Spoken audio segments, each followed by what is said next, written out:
বিসমিল্লাহির রহমানির রহিম। Study in China. অনেকে চায়নাতে পড়াশোনা করতে যায়, আসলে জব করতে পারে। চায়নাতে জব করা আসলে অতটা সহজ না, যতটা আমরা সহজ মনে করি। তাহলে কি করা যায় আমাদেরকে? আমাদেরকে চায়নায় যাওয়ার আগে কেন আমি চায়না যাব এ নিয়ে একটা লিস্ট করা উচিত।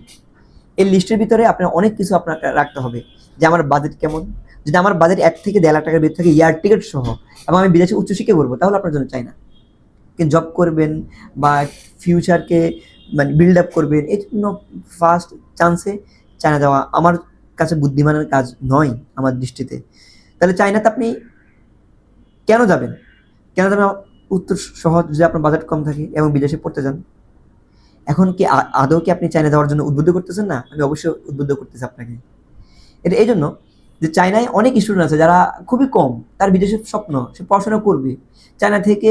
সে তার অন্তত বলো, ভাই আমি আমাকে সার্ভাইভ করতে পারে এরকম আমাকে দিয়ে দেন। আমরা সাধারণত চায়না নিয়ে কাজ করি, আমরা অ্যাকোমোডেশন দিয়ে দিচ্ছি, ফুল ফুল ফান্ডেড স্কলারশিপ দিয়ে দিচ্ছি। মাঝে মাঝে পারলে আমরা স্টেপেন্ড দিই বা স্টেপেন্ড দিই না। তো স্টেপেন্ড যদি আপনি পেতে চান, আমি 100% আপনাকে স্টেপেন্ড দিতে পারবো। আপনি আমাকে 100% আপনার দিক থেকে ইনশিওর করতে হবে যে সিএসসি এক্সামে আপনি পাস করতে হবে, বা আপনার ভালো। সিএসসি এক্সাম কি কঠিন? খুবই ইজি, সিম্পল একদম। কোশ্চেন থেকে শুরু করে সব কিছু আমরা আপনাকে দিয়ে দিব। এখন কথা হচ্ছে, চায়না গিয়ে আমি কিভাবে, যদি আমার সিএসসি এক্সামে আমি না টিকি, আমি কিভাবে সার্ভাইভ করব?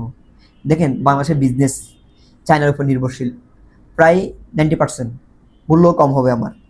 চায়নাতে আপনি গিয়ে যদি বিজনেস না করতে পারেন বা আপনার চায়না টাকা তুলতে না পারেন, আমি বলবো আপনি হতভাগা, বা আপনাকে গাইডলাইন করার মতো কেউ নেই।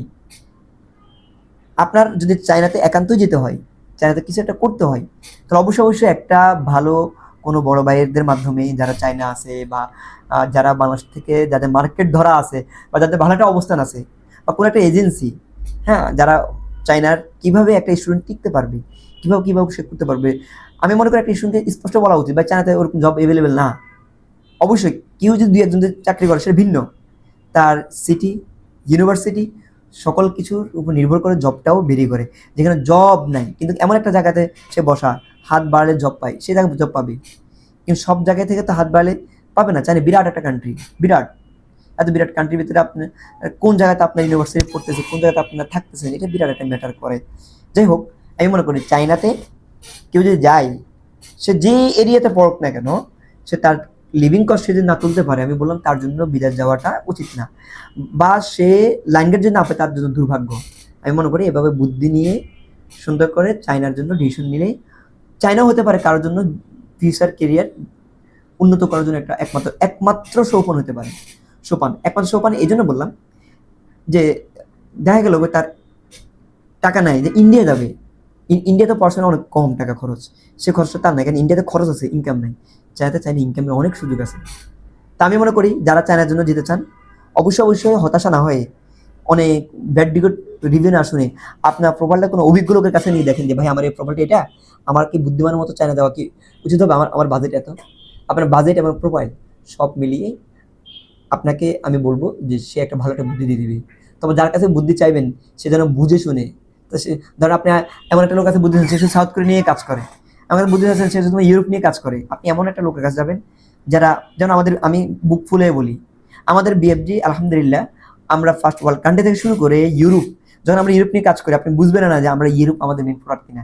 বাস্তবে কি ইউরোপ আমাদের মেন প্রোডাক্ট, কারণ আমাদের স্টাডি ইন ইউরোপ, বিএফজি নামে স্টাডি ইন ইউরোপ নামে একটা পেজ আছে। বিএজন স্টাডি ইন মালয়েশিয়ানের পেজ আছে, আমাদের একটা হাব আছে, একটা টিম আছে, টিম ম্যানেজার আছে, হেড অফ অপারেশন আছে, ম্যানেজমেন্টটা আমাদের এভাবে সাজানো। তো আমরা ওইভাবে আমাদের যে কাজ করতেছে, আমি এটা বড় গলা বলতে পারি, মনে হয় না বাংলাদেশের কোনো এজেন্সির এইভাবে আলাদা আলাদা ডিপার্টমেন্ট এবং পূর্ণাঙ্গ রূপে কাজ চলমান। আমরা আলহামদুলিল্লাহ থাকতে পারে, আমরা তার ভিতরে অন্যতম, এবং আমরা বেসিকভাবে কাজ করি, একদম মেন গোড়া থেকে কাজ করি।